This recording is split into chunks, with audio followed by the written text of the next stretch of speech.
Huwag muna ngayon, may contract signing ako bukas. Alam mo naman kung gaano ko katagal pinaghandaan ng deal na to. Wika ng negosyante sa kanyang kausap sa cellphone.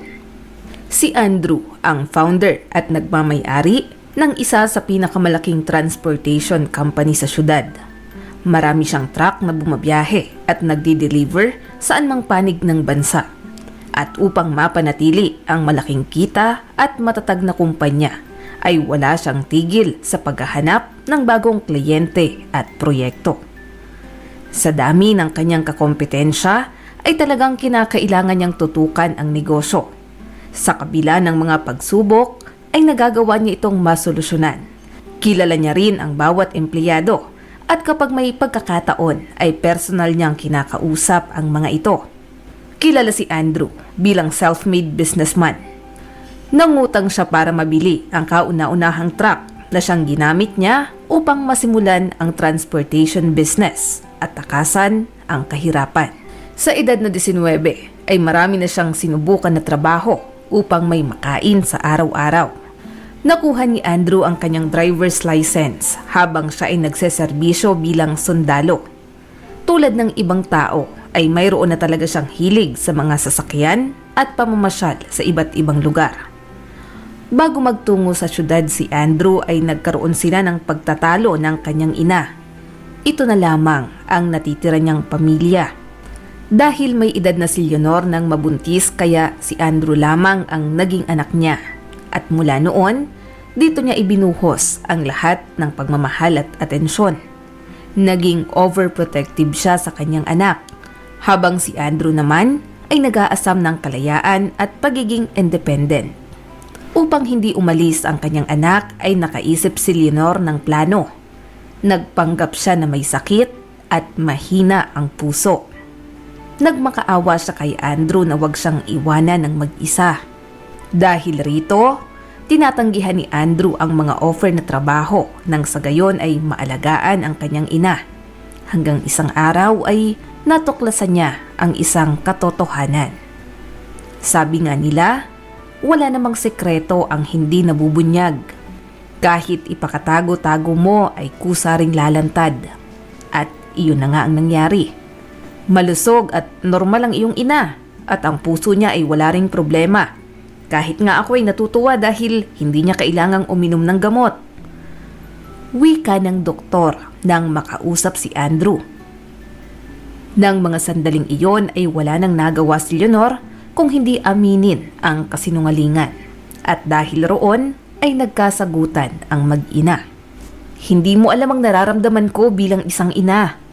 Ang tagal kitang hinintay na makauwi galing sa duty mo bilang sundalo. 2 taon din akong nangulila sa iyo, anak. At pagkatapos nun, wala pang 1 linggo mula nang bumalik ka ay gusto mo na agad pumunta sa syudad. Ano na lang ang gusto mong gawin ko? Nay, aalis ako para kumita ng pera. Gusto kong ipagawa itong bahay at maibili ka ng maayos na damit. Yung pensyon nyo, kulang pang ibili ng pagkain. Buong buhay natin ay namuhay tayo sa kahirapan. Ayaw nyo bang umasenso tayo? Wika ni Andrew na noon ay mababakas ang pagiging desidido na gumanda ang buhay. Anak, gusto ko lang naman ay magkasama tayo. Diba, gano'n naman ang pamilya? Mula nang namatay ang lola mo nung 1 taon ay mag-isa na lang ako rito. Tuwang-tuwa ako nang dumating ka pero nang malaman kong aalis ka ulit ay talagang nalulungkot ako. Gaano katagal ba akong kailangang maghintay? Hindi ba pwedeng dito ka na lang sa atin? Kahit ilang buwan lang. Nay naman, bihira lang dumating ang oportunidad. At kapag dumaan na ay hindi na babalik. Tinanggihan ko ang mga trabaho dahil sa kasinungalingan mo. Lumala pa ang pagtatalo ng mag-ina at kinabukasan, nilisan ni Andrew ang lugar na iyon. Madalas namang tumawag si Andrew sa kanyang ina pero hindi na siya nakikipagkwentuhan katulad ng dati. Natatakot siyang baka muli na naman siyang makumbinsi nito na umuwi sa kanila. Ang isa pang kinatatakutan ni Andrew ay ang matulad sa kanyang mga kaklase na hindi na nakaalis sa kanilang probinsya. Doon na nagsipag-asawa at namuhay ng simple. Hanggat maaari, ayaw ni Andrew na sapitin ang ganoong kapalaran.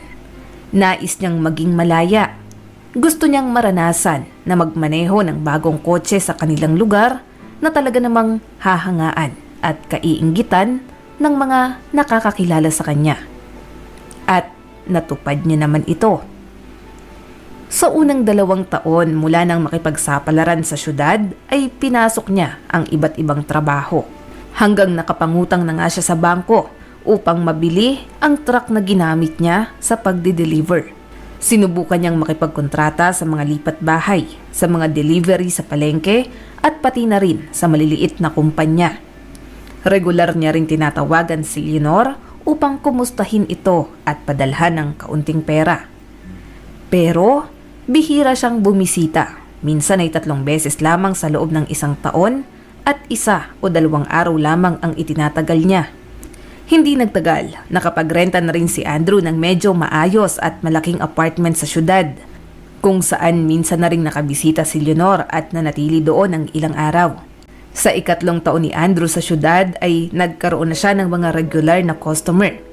Nabayaran niya ang unang loan sa bangko kaya nakautang siya ng mas malaking halaga na siya namang ginamit niya upang makabili ulit ng mga bagong truck. Walang humpay sa pagtatrabaho si Andrew upang hindi malugi. Alam niyang 9 sa 10 bagong bukas na negosyo ang nagsasara sa unang taon pa lamang. Noong irehistro niya ang negosyo, ang una niyang target ay magtagal ng kahit 1 taon. Kasabay noon ay nag-enroll siya sa isang business school. Kumuha siya ng pinakamababang required na units at nakiusap rin siya sa ilang propesor na kung maaari ay pumasok lamang siya ng 1 beses sa loob ng 1 linggo. At pumayag naman ng mga ito, lalo na nang malaman nilang may sarili na pala siyang negosyo. Ginamit rin ni Andrew ang oportunidad na iyon upang humingi ng payo sa mga propesor tungkol sa kanyang negosyo. Lumipas ang 1 taon ay hindi nagsara ang kumpanya ni Andrew. Kaya nakahinga siya ng maluwag kahit papaano. Habang nag-aaral ay nakilala niya si Anika, ang babae na kanyang napangasawa. 2nd year college si Anika noon, habang si Andrew naman ay graduating na. Para kay Andrew, si Anika ay sikat sa kanilang klase dahil maganda ito. Bukod pa roon ay anak siya ng negosyante na si Mr. Montemayor. Para naman kay Anika, si Andrew ang lalaki na gusto niyang mapangasawa. Bukod sa pagkakaroon ng sariling negosyo ay may itsura naman ito. Kaya naman, mabilis silang nagkapalagayan ng loob. Si Anika ang tipo ng babae na hindi magpapahuli sa uso. Palaging bago ang kanyang damit, gadget at may sariling sasakyan. Kaya naman, hindi lang lalaki kung hindi mga babae rin ang humahanga sa kanya. Marami ang gustong makipagkaibigan kay Anika, subalit namimili siya ng kaibigan. Samantalang si Andrew ay open-minded, mapagkumbaba at kaibigan ng lahat. Gusto siya ng mga tao, hindi dahil isa siyang negosyante at matalino sa klase, kung hindi dahil napakabait niya at handang tumulong sa sino mang lumalapit sa kanya. Si Anika, lumaki sa may kayang pamilya. Siya ang tipo ng taong minamaliit ang kapwa. Hindi gusto ni Andrew ang ganitong pag-uugali. Pero dahil mahal niya si Anika, ay tinanggap niya kung sino at ano ang pagkatao nito. Isa pa ay nararamdaman niya ang pagmamahal ni Anika at marunong din itong makipag-usap ng maayos, lalo na sa tuwing magkakaroon sila ng pagtatalo. Nagsusorry ito kapag alam niyang siya ang nagkamali. Minahal ni Anika si Andrew ng buong puso at handa siyang gawin ang lahat para dito. Nang mag-propose si Andrew, ay matamis na oo ang naging sagot ni Anika. Pero hindi agad sila naikasal kahit pa nag-offer si Mr. Montemayor na siya na ang bahala sa gastos. Nang mga panahong iyon ay may kinakaharap na problema ang negosyo ni Andrew, kaya madalas ay wala siya sa bahay. Sa kabila nito, masaya si Anika dahil napangasawa niya ang lalaking minamahal. Lahat ng babae ay gustong matupad ang pinapangarap na kasal. Pero dahil sa kanilang sitwasyon ay civil wedding ang nangyari. Nagpirmahan lang sila ng dokumento sa harap ng judge kasama ang tatay ni Anika. Bata pa lamang si Anika noong iniwan siya ng kanyang ina. Ngayon, nakatira na ito sa ibang bansa kasama ang bagong asawa na dating matalik na kaibigan ni Mr. Montemayor. Mula noon ay siniguro ni Mr. Montemayor na mawawala ng karapatan ang kanyang asawa kay Anika. Kaya naman, lumaki ang batang babae bilang daddy's girl. Nakalimutan niya na rin ang pakiramdam na mayroong isang ina. Isang araw, nag-offer ang kaibigan ni Mr. Montemayor kay Anika ng trabaho bilang isang modelo. Dahil bata pa at wala naman masyadong ginagawa sa buhay, kaya naisip niyang tanggapin ang trabahong iyon. Magagandang feedback naman ang natatanggap niya sa mga tao kahit pa wala siyang formal training o workshop pagdating sa modeling. Magaganda at medyo sikat na brand ang napupunta sa kanya. Dahil rito ay lalo siyang sumikat. Marami ang natutuwa pero marami rin ang hindi maiwasang mainggit. Ibinigay ni Anika ang lahat ng kanyang makakaya upang hindi masayang ang oportunidad na iyon. Ngunit dahil sa pagod at puyat, pag-uwi niya ng bahay ay wala na siyang lakas. May mga pagkakataon na gusto siyang kausapin ni Andrew tungkol sa negosyo tulad ng ginagawa nila noong nagliligawan pa lamang sila. Andrew, tingnan mo nga ang labi ko. Sabi ng manager, magpalagay daw ako ng pampakapal ng labi. Sa tingin mo, babagay kaya sa akin? Tanong ni Anika na noon ay nakaharap sa salamin. Napabuntong hininga na lamang si Andrew. Napagtanto niya na magkaiba talaga sila ni Anika. Paano ba sila naging mag-asawa? Siguro, talagang nabighani siya sa kagandahan at reputasyon nito noon. Habang si Anika naman ay na-in-love sa mabait at sikat na negosyante sa kanilang paaralan na talagang pinapantasya ng mga babae. Isa pa, nagustuhan rin ni Mr. Montemayor si Andrew at ito pa nga ang nag-udyok sa kanya na seryosohin ang kanilang relasyon. Sa tuwing kausap ni Andrew ang kanyang mga kaibigan ay hindi niya maiwasang ikwento na hindi na siya masaya sa buhay may asawa. Andrew, ano bang problema mo? Maganda ang asawa mo at pinapangarap ng mga kalalakihan kahit hanggang ngayon. Ano pa bang gusto mo? Minsang tanong ng kanyang kaibigan habang sila ay nag-iinuman. Anong kulang? Siguro pagmamahal, pangunawa at mga anak. Ang kasal naman ay formality lang. Hindi siya ang babaeng inakala ko. Hindi ko rin maintindihan ang sarili ko kung bakit siya ang pinakasalan ko. Ano na lang ang gagawin ko ngayon? Lahat ng kaibigan ni Andrew ay pamilyado na at maging sila ay may mga reklamo din sa kani-kanilang misis. Pero hindi nila naisip ang makipaghiwalay. Andrew, bakit hindi niyo subukang magkaanak? Sigurado magiging maayos rin ang lahat. Kami nga, tingnan mo. 3 na ang anak at silang nagpapatibay sa relasyon naming mag-asawa. Siguro ay matagal na kaming naghiwalay kung wala ang mga bata. Yun na nga pare, pero ayaw ni Anika na magkaanak. Masyado siyang nakafocus sa trabaho.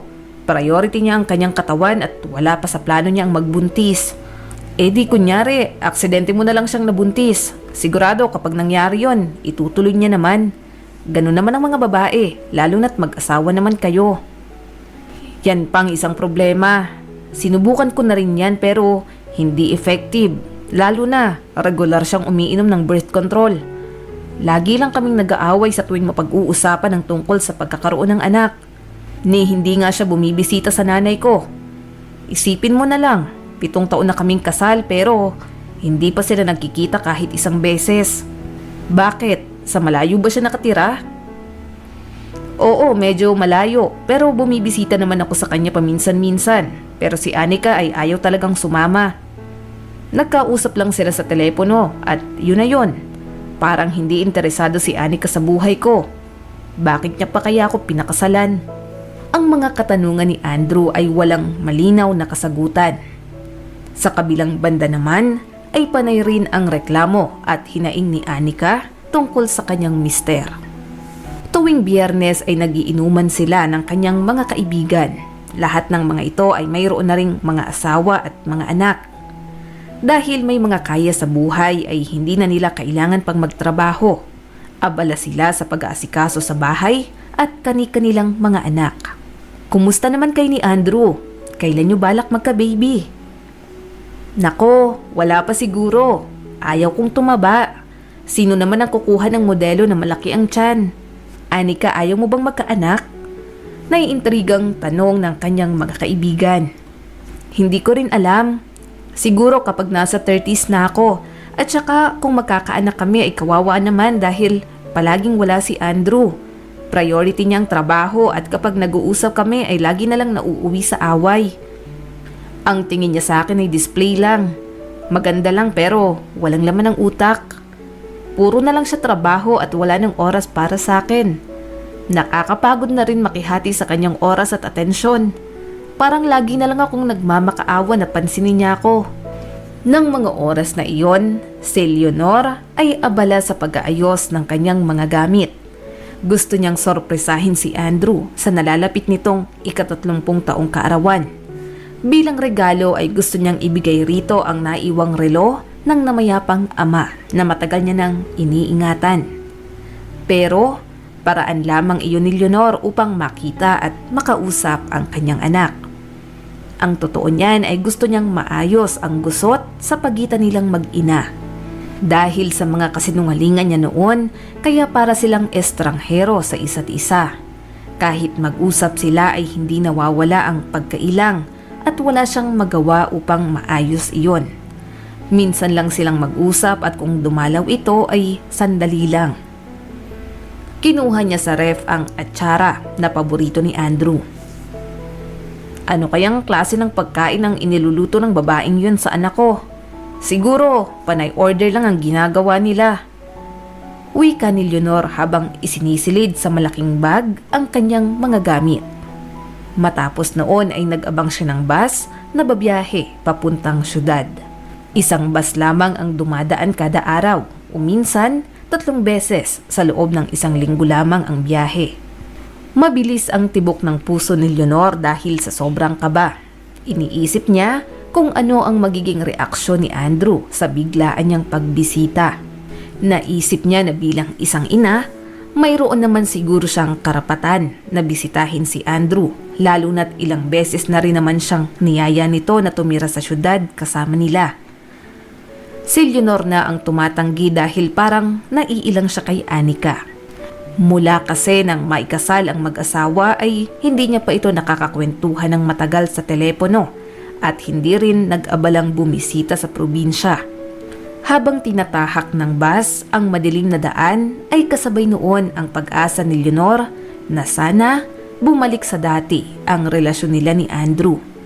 Gusto niya ring malaman kung bakit wala pa rin itong anak o baka naman buntis na si Anika at kailangan niya ng payo. Gusto ni Leonor na mapalapit sa mag-asawa at handa siyang gumawa ng paraan upang mangyari iyon. Pagkababa niya ng terminal ng bus ay sumakay siya ng taxi. Mag-aalas 7 pa lamang ng umaga. Ipinakita niya sa driver ang address ni Andrew at halos malula siya nang bumaba sa tapat ng malaking gate na may malawak na bakuran sa loob. Napakalaki ng bahay nito na natatamnan ng mga halaman. Hindi makapaniwala si Leonor na ganoon na pala kayaman ang kanyang anak. Nang mag-doorbell si Leonor ay pinagbuksan siya ni Anika. Umira pa ang mata nito nang makita ang matanda. Nagtaka naman si Leonor kung ano ang ine-expect nito. Bago pumasok sa loob ng bahay ay hinubad niya ang sapatos. "Huwag mo nang tanggalin ang sapatos mo. Dito ka na lang sa loob magpalit. Tsaka ano pala yung bag na dala mo? Di bang sabi ko sa'yo nandito ng lahat ng kailangan mo?" Lalong nagtaka si Leonor. Mukhang napagkamalan siya ni Anika bilang ibang tao. "Tawagin mo na lang akong Anika," wika pa nito. Ilang sandali pa, inilabas ni Leonor ang dalang atsara. Ipinatong niya iyon sa mesa bago nagsalita. "Nagdala pala ako nito. Ako mismo ang gumawa niyan. Nasaan nga pala si Andrew? Tanong ng matandang babae. Wala rito ang asawa ko.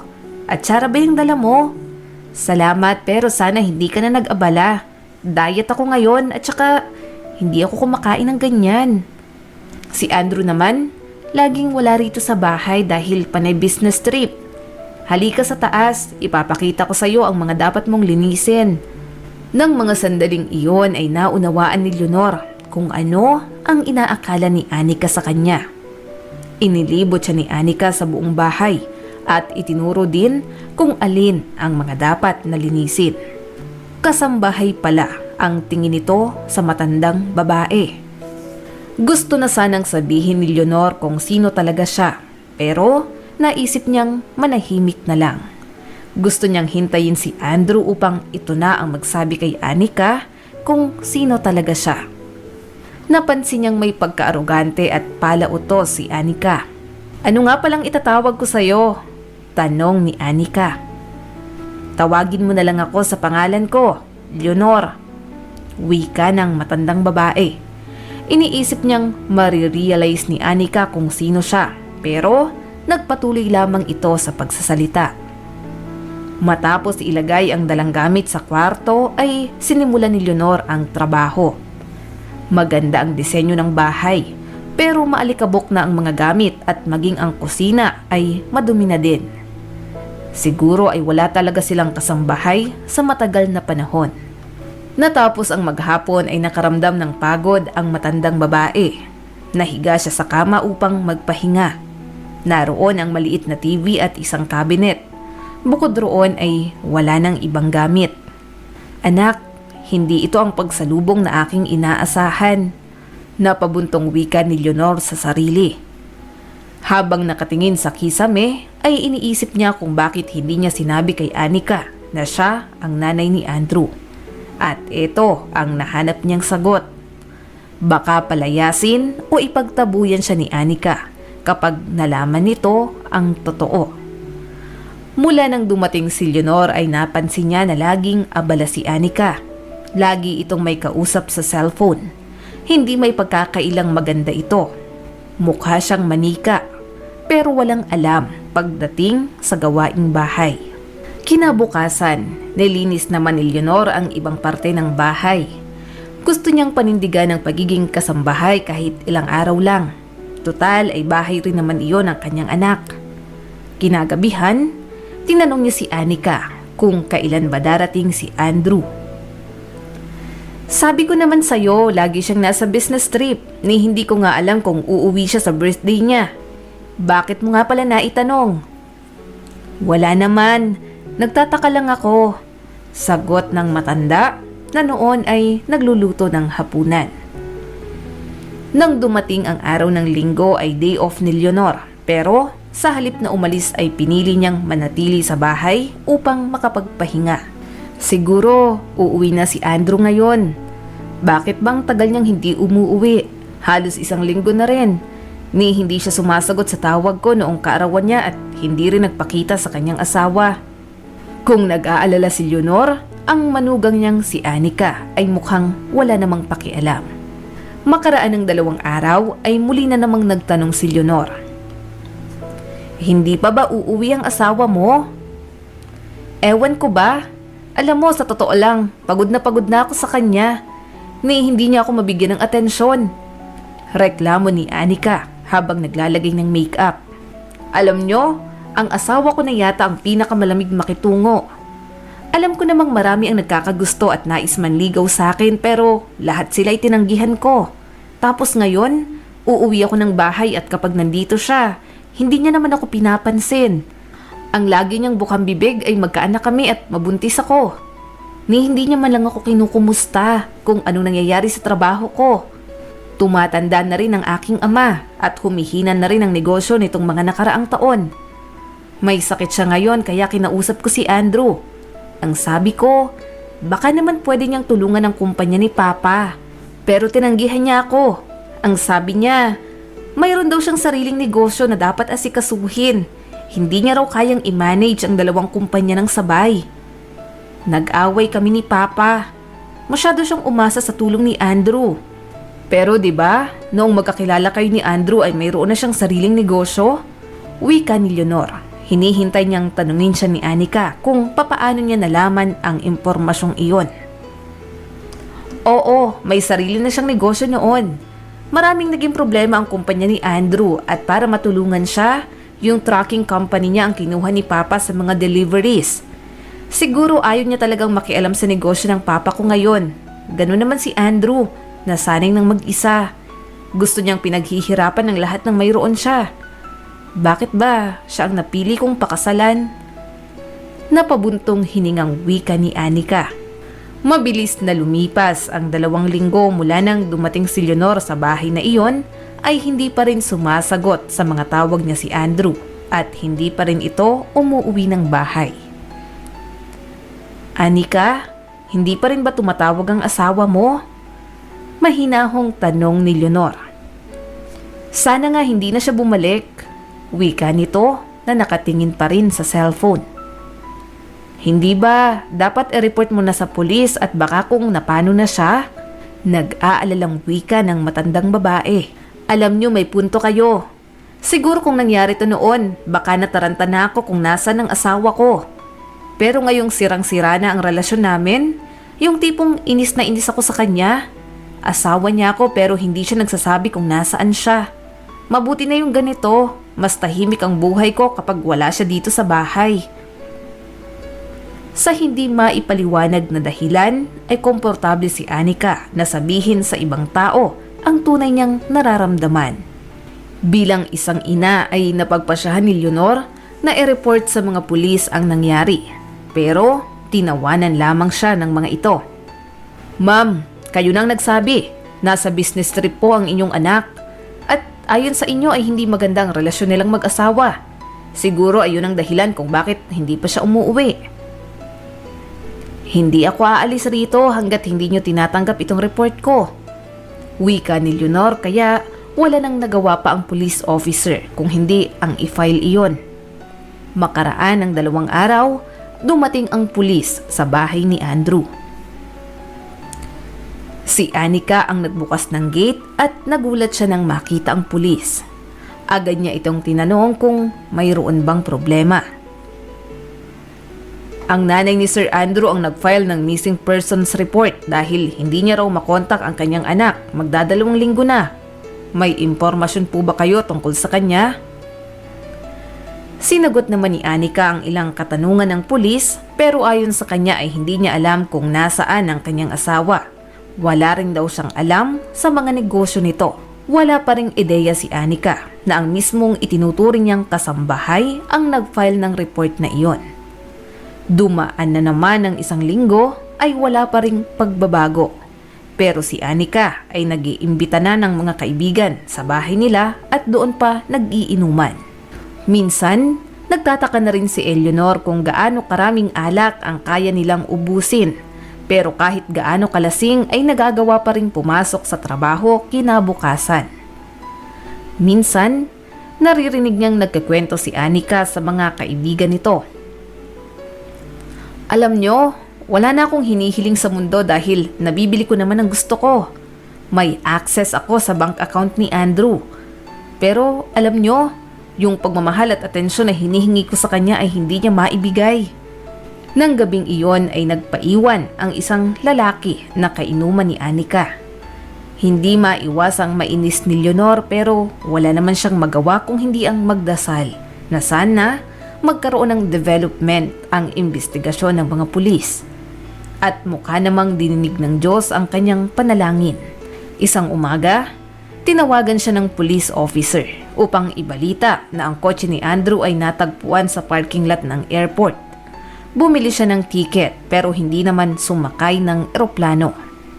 Nagpatuloy pa ang investigasyon pero mabagal ang naging pag-usad noon na lalo pang nagpatindi sa takot at kaba na nararamdaman ni Leonor. Leonor, pwede bang pagbuksan mo ng pinto si George mamaya? Hintayin ko na lang siya sa kwarto. Wika ni Anika na noon ay sexy ang damit na suot. Paano mo nagagawa ang lahat ng to habang nawawala ang asawa mo? Hindi na mapigilang tanong ng matandang babae. Wala na akong pakialam sa kanya. Sana nga, mamatay na lang siya. Mas okay palang buhay ko nang wala siya. Tsaka bakit ba kayo nag-aalala sa kanya? Siguro nga inakahanap na siya ng ibang babae na papayag mabuntis. Yun lang naman ang lagi niyang bukang bibig. Hindi na nakapagtimpi pa si Eleanor kaya naman nilapitan niya si Anika at saka ito sinampal ng malakas. Anong pinagsasasabi mo? Punong-puno na ako sa iyong babae ka. Nagpunta ako rito para sorpresahin ang aking anak. Tapos napagkamalan mo akong kasambahay nang hindi man lang inaalam ang pagkatao ko. Sinabi ko na sa iyo ang pangalan ko pero hindi mo pa rin maintindihan na ako ang nanay ni Andrew. Wala ka ba talagang utak? Nag-aalala ko kay Andrew pero heto ka't nakikipaglandian sa ibang lalaki. Napakawalang hiya mo. Sigaw ni Leonor. Napatulala na lamang si Anika habang nakahawak sa namumulang pisngi. Ngayon niya lamang napansin, nakahawig nga ito ng kanyang asawa. Pareho sila ng hugis ng mukha at ng mga mata. Bakit hindi niyo sinabi sa akin? Hindi naman ako manghuhula. Anika, alam mo, mabuti na rin yung hindi mo nalaman dahil nakilala ko ang tunay mong pagkatao. At huwag kang mag-alala, malalaman ni Andrew ang lahat ng to. Biglang tumayo si Anika. Pinalayas niya si Leonor sa bahay na iyon. Alam mo, bahay ko to at magsama kayo ng anak mo.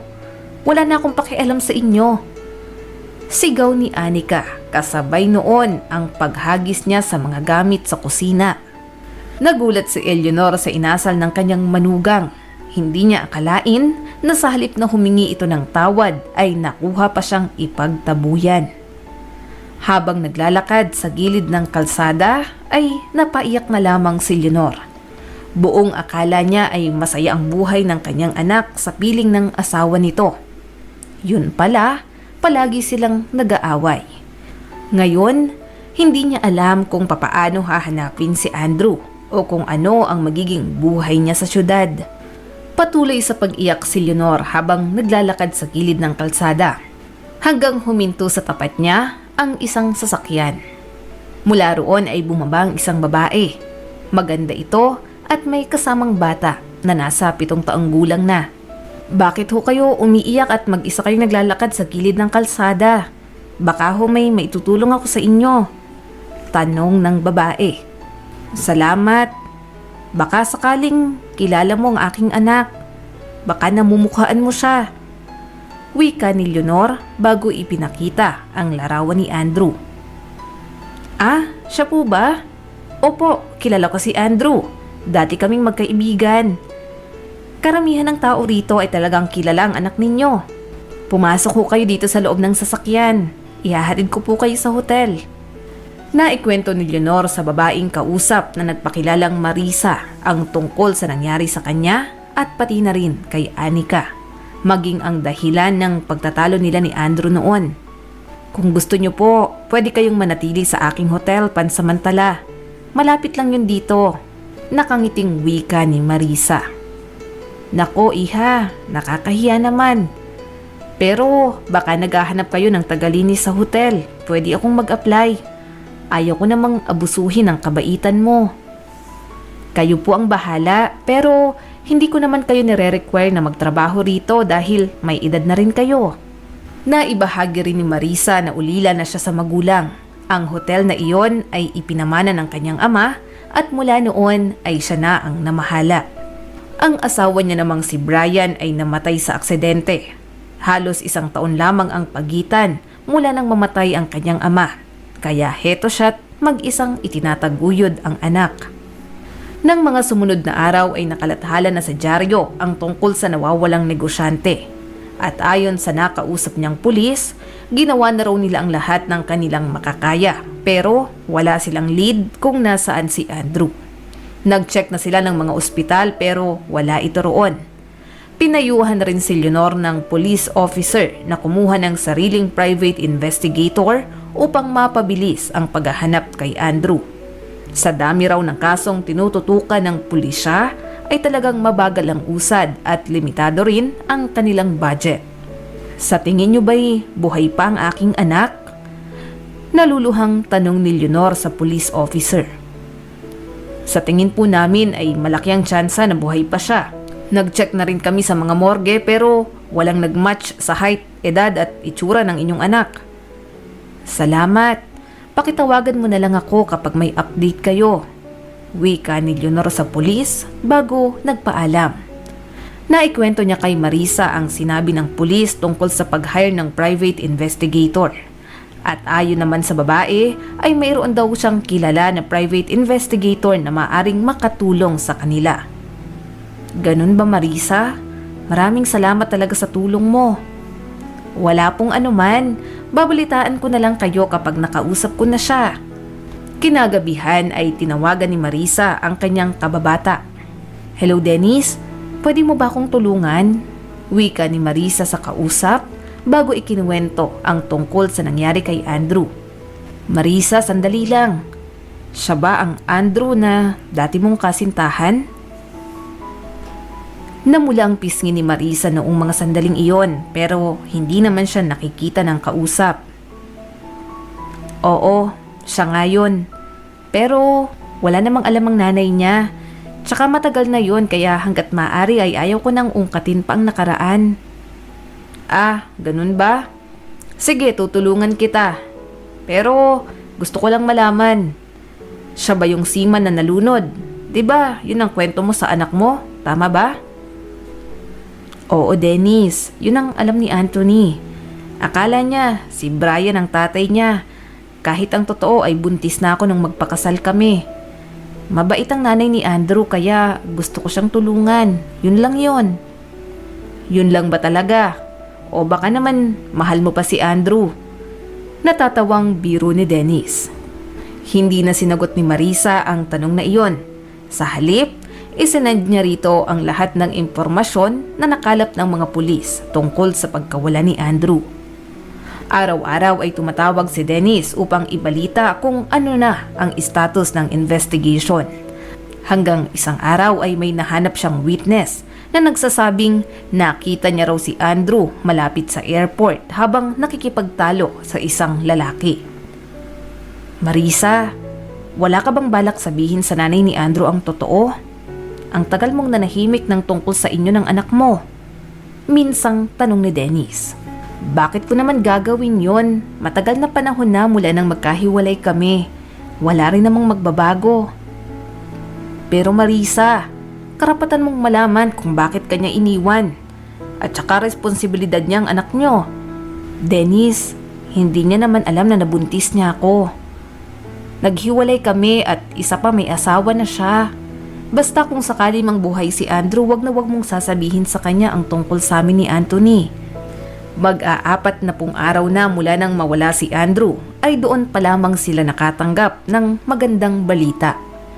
Ayon sa impormasyon na nakalap ni Dennis, natagpuan raw si Andrew sa isang bakanteng lote, 3 bayan ang layo mula sa airport.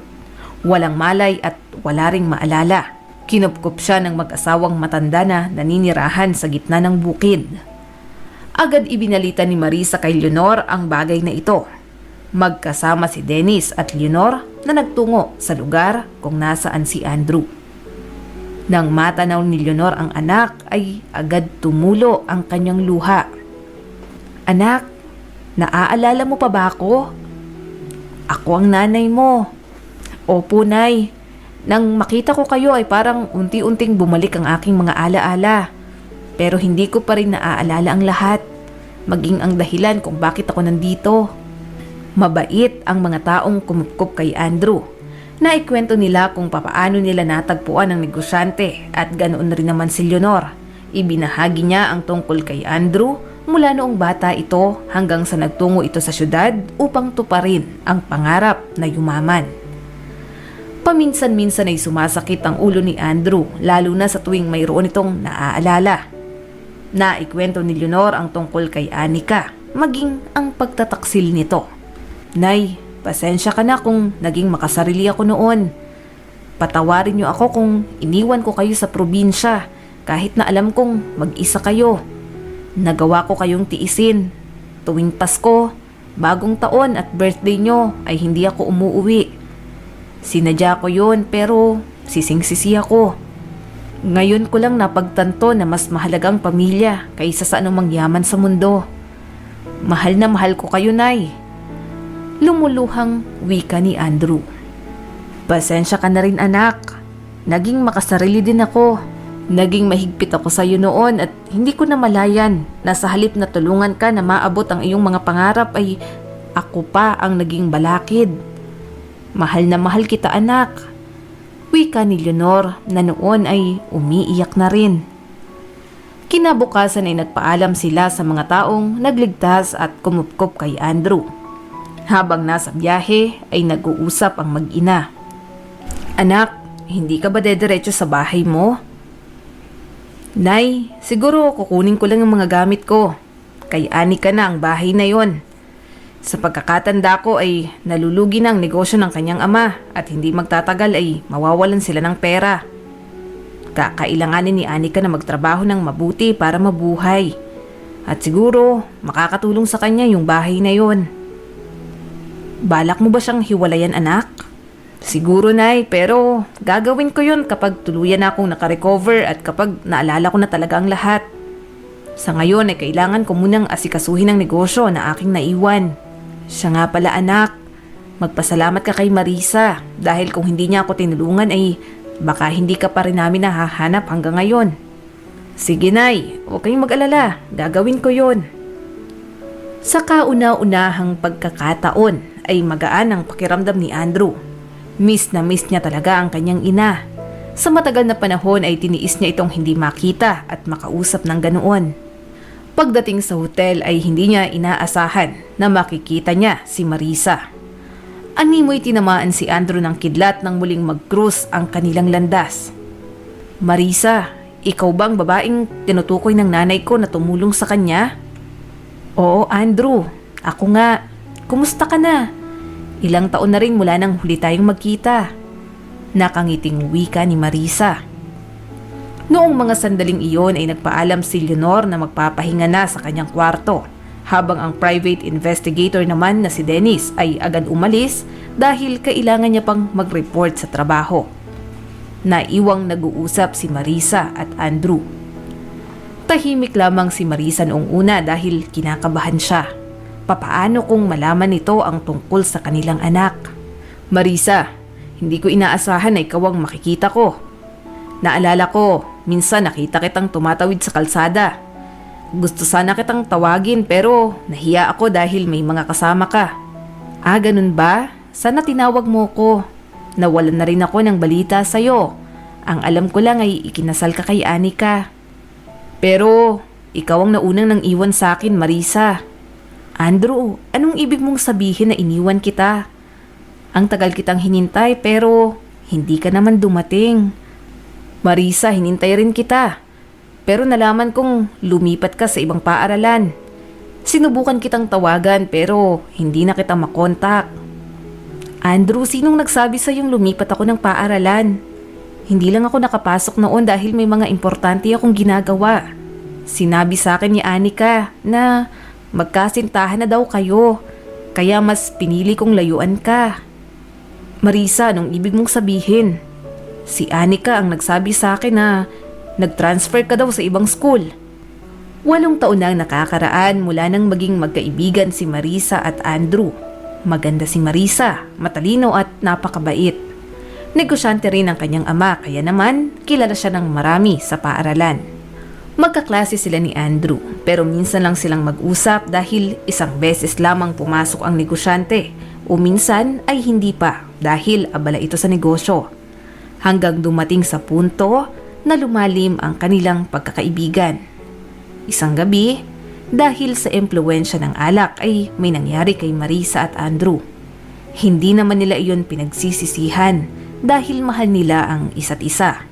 Walang formal na label ang kanilang relasyon kaya nga gusto nilang mag-usap ng maayos tungkol rito. Napagkasunduan nilang magkita sa isang coffee shop pero nang dumating si Andrew ay nakita niya si Marisa. Masaya ito, kausap ang kaklase nilang si Ben. Dahil sa selos ay pumunta si Andrew sa bar kung saan nakita niya si Anika. Nang sumunod na araw ay nilapitan ni Marisa si Andrew. Bakit hindi ka pumunta kahapon? May nangyari ba? Wala naman. Maikling sagot ng binata. Siya nga pala, Andrew. Nagkita kami ni Ben kahapon sa coffee shop. Nagpapatulong siya kung papaano ang gagawin sa thesis natin. Halos kalahating oras din kaming magkausap. Napangiti si Andrew dahil mali pala ang kanyang inaakala. Siya nga pala. Nagkita rin kami ni Anika kahapon. Sa gitna ng kanilang pag-uusap ay biglang dumating si Anika. Hinalikan niya si Andrew sa pisngi bago nagsalita. Salamat, nag-enjoy ako kagabi. Tsaka, thank you sa paghatid. Alam mo, natatakot talaga akong maglakad ng mag-isa. Sinadya ni Anika na sabihin ang mga salitang iyon dahil alam niya na mayroong namamagitan kay Marisa at Andrew. Kumalat na rin sa kanilang paaralan ang chismis na magkasintahan raw si Andrew at si Anika. Hindi maiwasang magselos ni Marisa. Gusto niyang kausapin si Andrew pero bago niya pa magawa ang bagay na iyon ay pumanaw naman ang kanyang ama. Mula noon ay hindi na pumasok sa paaralan si Marisa dahil siya na ang nag-asikaso sa negosyo. Gusto niya sanang tawagan si Andrew upang sabihin rito na siya ay nagdadalang tao. Pero nang minsang nagtungo siya sa restaurant upang kausapin ang kliyente ay aksidente niyang nakita si Anika at Andrew. Masaya at sweet na sweet ito sa isa't isa. Noong ipinanganak niya si Anthony ay nalaman niyang ikinasal na si Andrew kaya hindi na siya naglakas loob pang sabihin rito ang tungkol sa kanilang anak. At mula noon, hindi na sila muling nagkita o nagkausap pa. Sandali lang, Marisa. Ibig sabihin ay mayroon tayong anak? Bago pa makasagot si Marisa ay dumating ang batang lalaki. Napaluhan na lamang si Andrew bago mahigpit na niyakap ang kanyang mag-ina. Matagal niya nang pinangarap ang magkaroon ng anak. Pero heto siya, mayroon na palang anak pero hindi niya ginagawa ang kanyang responsibilidad bilang isang ama. Kinabukasan ay agad siyang nag-file ng annulment. Kinuha niya rin ang kanyang mga gamit sa bahay ni Anika. Ni hindi man lang ito nagtanong kung saan siya nanggaling at ano ang nangyari sa kanya. Siguro ay alam niyang naikwento na ni Leonor ang lahat. Pumayag rin itong makipaghiwalay kay Andrew lalo na't may bago na siyang kinakasama. Habang inaasikaso ang negosyo, regular ang pagbisita ni Andrew sa doktor hanggang tuluyan na siyang makarecover. Hindi niya man maalala ang lahat ay okay lang yon dahil mas importante sa kanya na nakapagsimula siyang muli kasama ang bago niyang pamilya. Makaraan ng ilang buwan, na-finalize na ang hiwalayan nila ni Anika. Formal siyang nagpakilala kay Anthony bilang tunay nitong ama at makalipas ang 6 na buwan, nagpakasal sila ni Marisa. Simple lamang ang naging selebrasyon. Tanging ang mga malalapit na kamag-anak at kaibigan lamang ang imbitado. Maging ang mga taong nagligtas sa buhay ni Andrew ay naroon din. Mabilis na lumipas ang 6 na taon mula ng pangyayaring iyon ay masaya nang naninirahan si Andrew at ang kanyang pamilya sa bagong bahay. Buntis na si Marisa at ang biyenan nitong si Leonor ang nagpresentang mag-alaga sa kanya. Naghahanap rin sila ng kasambahay kaya humanap sila sa agency. Si Andrew mismo ang mag-i-interview sa kasambahay dahil gusto niyang kilatisin ito ng personal. Pero pagbukas niya ng gate ay laking gulat niya nang makita si Anika. Tumanda na ang itsura nito at wala na rin ang arte sa katawan. Anika, anong nangyari sa'yo at anong ginagawa mo rito? Andrew, namatay na si Papa. Siguro 4 na taon ang nakakaraan. Napilitan akong ipasara ang kumpanya dahil nalugi na yon. Nag-pull out na rin ang mga investor. Akala ko ba, model ka? Oo, pero mula nang mamatay si Papa ay hindi na rin ako nabigyan ng project. Nalaman kong kaya lang pala marami ang kumukuha sa akin ay dahil sa connection ni Papa. At ngayong wala na siya ay wala na rin ang lahat. Iniwan na rin ako ni George. At yung bahay ko, hindi ko magawang ibenta dahil yun na lamang ang meron ako. Kung alam ko lang na ito ang bahay mo, Andrew, hindi na sana ako pumunta. Ayaw ko na ring manggulo dahil alam ko naman na ako ang may kasalanan ng lahat. Salamat, Anika. Mag-ingat ka sa pag-uwi. Tawagan mo na lang ako kung kailangan mo ng tulong ko. Baka sakaling may bakante sa kumpanya, pwede ka dun. Nakangiting wika ni Andrew bago isinara ang gate. Ngumiti lamang si Anika. Alam niya sa kanyang sarili na sinabi lamang iyon ni Andrew dahil naaawa ito sa kanya. Mula noon ay hindi na muling nakita pa ni Andrew si Anika. Wala na rin siyang pakialam pa rito dahil masaya na siya sa piling ng kanyang asawa at mga anak, kasama ang pinakamamahal niyang nanay na si Leonor. Maraming salamat sa patuloy na panonood sa aking munting channel. Kung nagustuhan mo ang videong ito ay huwag mong kalimutang mag-like and subscribe at pakipindot mo na rin ang notification bell para updated ka sa mga susunod nating video.